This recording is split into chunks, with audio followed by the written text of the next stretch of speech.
Hey everyone. Now, if you watched one of Tango Tech's recent Hermitcraft videos, then this may look the tiniest bit familiar.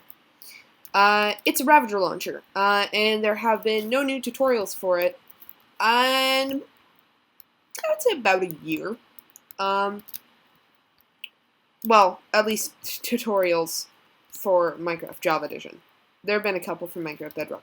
Anyway, I thought I'd build one.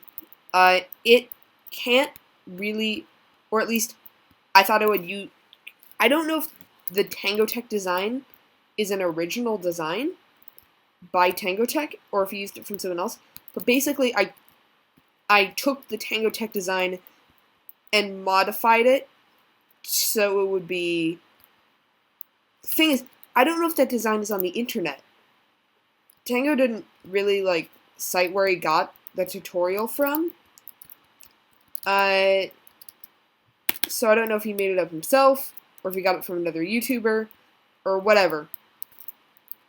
But anyway, this is a Ravager launcher that will launch you a good...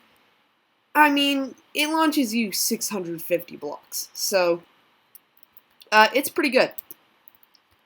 And it launches you in 650 blocks in less than 10 seconds. And by that I mean, the actual launching is about 2 seconds. It's just the setup required takes a little under 10 seconds. It's very simple. And here I'm going to show you how to build one. So as I said earlier, the distances you can expect to get with this Ravager launcher are about 650 blocks if it's built at build height. Otherwise, you can expect somewhere between about 400 to 500. I think the lowest I've seen is about 390-ish. But anyway. So, here's also the thing. This is accurate down to the block. If you position yourself correctly, then this is completely and totally accurate, and you can, and once you land, know where you're going. Once you land once, you can mark that block out and know that is where you're going to land again. Down to, the pixel. This thing is ridiculously accurate. So again, it transports you 650 blocks and has zero... It always transports you to the exact same spot. So basically, here's how you do it. Sorry, my game... Okay, also keep in mind, with this thing, I've been using Optifine recently. I recently downloaded it, and I was using a preview version for 1.16, and there's this really weird glitch where if you travel too fast, it causes the game to not load the chunks. So keep in mind, if it is doing this... I'm using a kind of older version of Optifine for 1.16. I'm using pre-version 5. I think the newest one right now is pre-version 12. So just keep in mind that your Optifine might not do this. If it does, you can just log in with normal Minecraft, and that should fix the problem. Anyway, so first you're going to need a Ravager. That block right there should be at 251 height. When you stand on top of it, you should be at 251 in elevation. The Y level should be 251.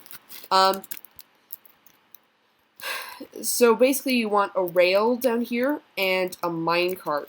And you want to trap a Ravager in a minecart. And you want a block here with an end rod on it, because an end rod has a unique hitbox. So you want to push the Ravager all the way up to the end rod.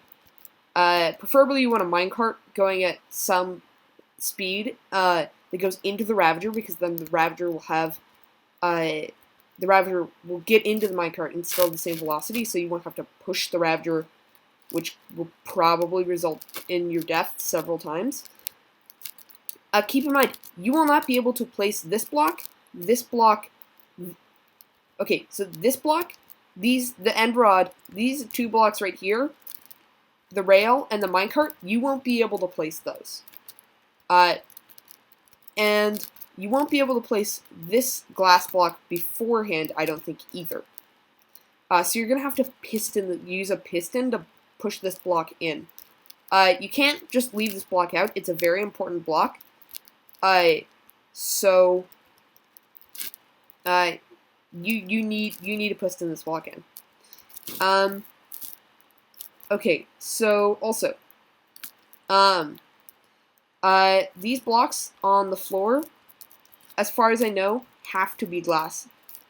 It might be okay if they're just a different transparent block. Don't quote me on that, because I kind of doubt it. I think it'd be safer to use glass. Okay, okay, so then you're going to need a 3-long line of glass right here, and then 1 block up and diagonally you're going to want some sort of platform of glass, preferably with a wall around it, because the Ravager does have significant knockback, so it could hypothetically just knock you off the platform if you don't have this wall here. Sorry that visuals are kind of, laggy, by the way. So you're going to want 2 end rods. Okay, you can do it with only 1 end rod, but since this is at build height, crud. Sorry, again, I'm having a hard time flying right now. Oh wait, no, I just thought of an idea. Okay. You could hypothetically just have a trapdoor here too. That also works, I think. But this is just so that you don't accidentally jump on the end rod while you're going over here. So you can choose between an end rod here or a trapdoor, or both. Now, you're also going to want some trapdoors here next to the end rods. You can literally have any type of trapdoor. I just like iron trapdoors because those can't be opened by players, making it so it's much easier to use your shield when you're near iron trapdoors. Dang it. Because if you use a wooden trapdoor, you might accidentally open the trapdoor instead of blocking it with your shield, but you can't do it with an iron trapdoor. However, if you want to use the iron trapdoor, the blocks do have to be powered, which is why I placed them on redstone blocks. You don't have to do that, but they have to be powered in some way or another. So keep that in mind.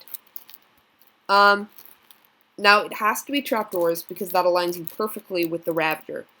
There might be some other block that works, but I've done some I've basically tried out a bunch of different blocks that I thought might work. As far as I can tell, it's just trapdoors. Now, right here, this is the part that's a bit optional, but I would say highly recommended. But it might not look so good on a build. There might be some other easier way to do it. But again, I've done some experimentation, and it appears this is the only way. You want to build 98 blocks out from here. It's kind of ridiculous. I'm just going to point out, though, that if you do it, there's this really weird problem that's been happening with this Ravager launcher, where if you don't build 98 blocks out like this, it'll be, even if you build 97 blocks instead, it'll somehow be off by 200 blocks. But for some reason, if you build 98 blocks, it'll be perfectly accurate. I don't know how that works, but that's just the way it is. Okay. Total rundown. You want the Ravager in a minecart on this block with an end rod here.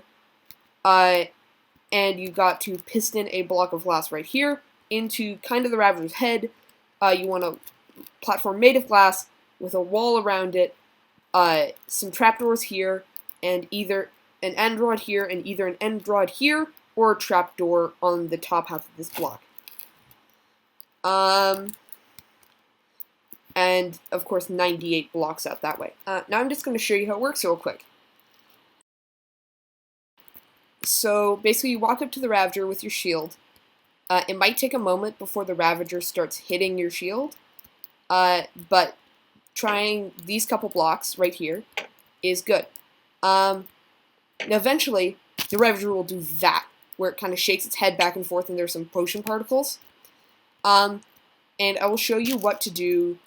When you see those potion particles and stuff, you want to get onto this block, push yourself into the corner, and hold up your shield. Now, just give me a moment. You're going to want to, like, push yourself into the corner, hold up your shield. And that will, again, align you perfectly, and for make you not take any damage while you get knocked back several hundred blocks. Okay, so I'm just going to do it one quick time. Keep in mind, it may take a moment before the Ravager can see you and hit you, just because of the way the glass blocks are. But just give it a moment.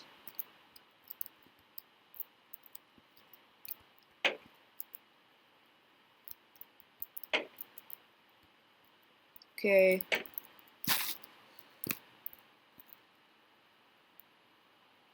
And boom.